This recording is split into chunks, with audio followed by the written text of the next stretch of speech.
11 जुलाई 2019 ये वो दिन था जब हर क्रिकेट प्रेमी दुखी था। जी, हम बात कर रहे हैं 2019 सेमीफाइनल की, जब भारत को न्यूजीलैंड के खिलाफ करारी शिकस्त का सामना करना पड़ा था और एम एस धोनी जब रन आउट हो गए थे। एम एस धोनी का ये आखिरी मैच था। इस मैच में धोनी आखिरी बार मैदान पर उतरते हुए दिखे थे। एम एस धोनी ने उसके बाद 2020 में संन्यास ले लिया था और उसके बाद स्टार स्पोर्ट्स पर उन्होंने एक इंटरव्यू दिया जिसमें उन्होंने ये भी कहा था कि उस मैच के बाद बहुत मुश्किल था अपने आंसुओं को रोकना, अपने इमोशंस को कंट्रोल में करना। इससे पता लगता है कि धोनी के लिए वो मैच कितना ज्यादा इंपॉर्टेंट था। लेकिन सोशल मीडिया पर कुछ लोग अभी भी धोनी को गालियां देते हैं, भला बुरा कहते हैं और लोगों का ये कहना है कि धोनी ने ये मैच जानबूझकर हराया था क्योंकि वो नहीं चाहते थे कि भारत के लिए कोई और कप्तान वर्ल्ड कप जीते।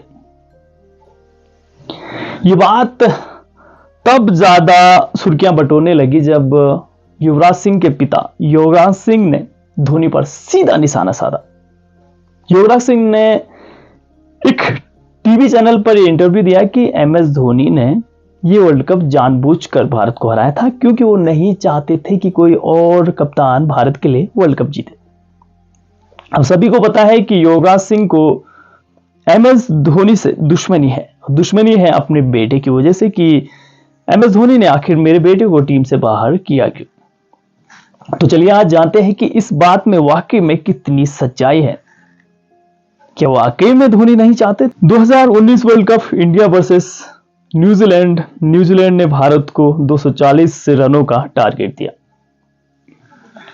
पहले दिन में मैच बारिश की वजह से धुल गया। न्यूजीलैंड खेल चुकी थी और बारिश के कारण पिच गीली हो चुकी थी, जिसके बाद इंडिया को अगले दिन खेलना था। बारिश के बाद पिच बिल्कुल चेंज हो चुकी थी पूरी तरह से और बैटिंग करने वाली टीम के लिए बेहद मुश्किल होने वाला था। न्यूजीलैंड के गेंदबाजों ने अपने पहले स्पेल में भारत पर कहर बरपा दिया और सिर्फ भारत के 3 विकेट 3 रनों के अंदर ही गिर गए, जिसमें 1 run KL Rahul, 1 run Rohit Sharma और विराट कोहली 0 पर आउट हो चुके थे। अब जो मिडिल ऑर्डर था वो था ऋषभ पंत, दिनेश कार्तिक, रविंद्र जडेजा और हार्दिक पांडे, एम एस धोनी। इन 3 विकेटों के बाद सबको उम्मीद थी कि अब एम एस धोनी आएंगे और एक तरफ विकेट बचाएंगे, हम आसानी से मैच जीत जाएंगे। लेकिन उसके बाद एक गलत डिसीजन आता है। एम एस धोनी की जगह दिनेश कार्तिक खेलने आते हैं। दिनेश कार्तिक ने उस मैच में इतना गंदा खेला कि 24 गेंदों में सिर्फ 6 रन बना के वो आउट हो गए, 24 गेंदों में।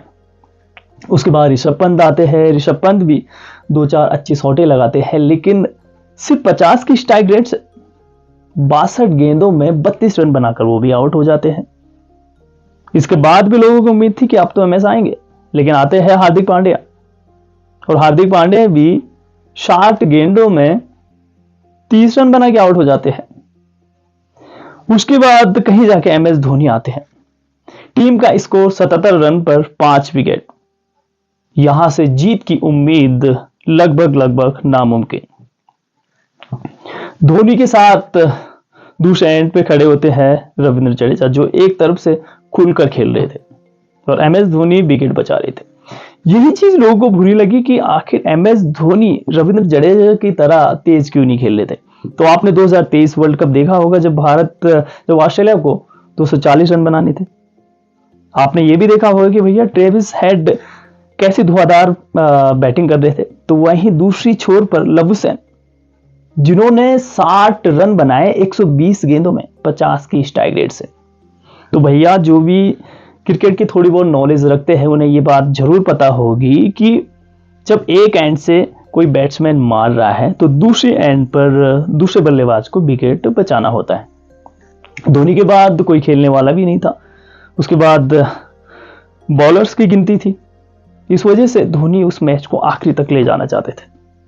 लास्ट में 13 गेंदों पर 30 रनों की जरूरत थी, लेकिन रविंद्र जडेजा कैच आउट हो गए। अब अगली 12 गेंदों पर 30 रनों की जरूरत थी। धोनी ने मिडऑफ के ऊपर से एक शानदार छक्का लगाया। अब 11 गेंदों पे 25 रनों की जरूरत थी। MS धोनी कई बार मैच फिनिश कर चुके हैं। जो MS धोनी के माइंड में चलता है वो सिर्फ वही समझ सकते हैं। अब 11 गेंदों में 25 रनों की जरूरत थी और दर्शकों में एक बार फिर से उम्मीद जगना शुरू हो गई। धोनी ने हल्के हाथों से 2 रन के लिए मारा, लेकिन गप्टिल का वो सटीक थ्रो डायरेक्ट विकेटों पे जाकर लग गया और कुछ इंच दूर रहते MS धोनी आउट हो गए। इसके साथ सभी भारतीय फैंसों की उम्मीद भी खत्म हो गई और धोनी का चेहरा जो देखने लायक था लास्ट में, उससे साफ पता लगता है कि उन्हें कितना दुख हुआ। शायद MS धोनी इस मैच को अपनी पूरी जिंदगी में ना भूले। जो लोग कहते हैं कि MS ने ये जानबूझकर ये मैच हराया था, मैं कहना चाहता हूं कि बाकी के टॉप ऑर्डर्स ने क्या किया था। इंडिया ये मैच सिर्फ 18 रनों से हारी थी। 18 रन भी किसी टॉप ऑर्डर ने बनाया होता तो आज रिजल्ट कुछ और होता।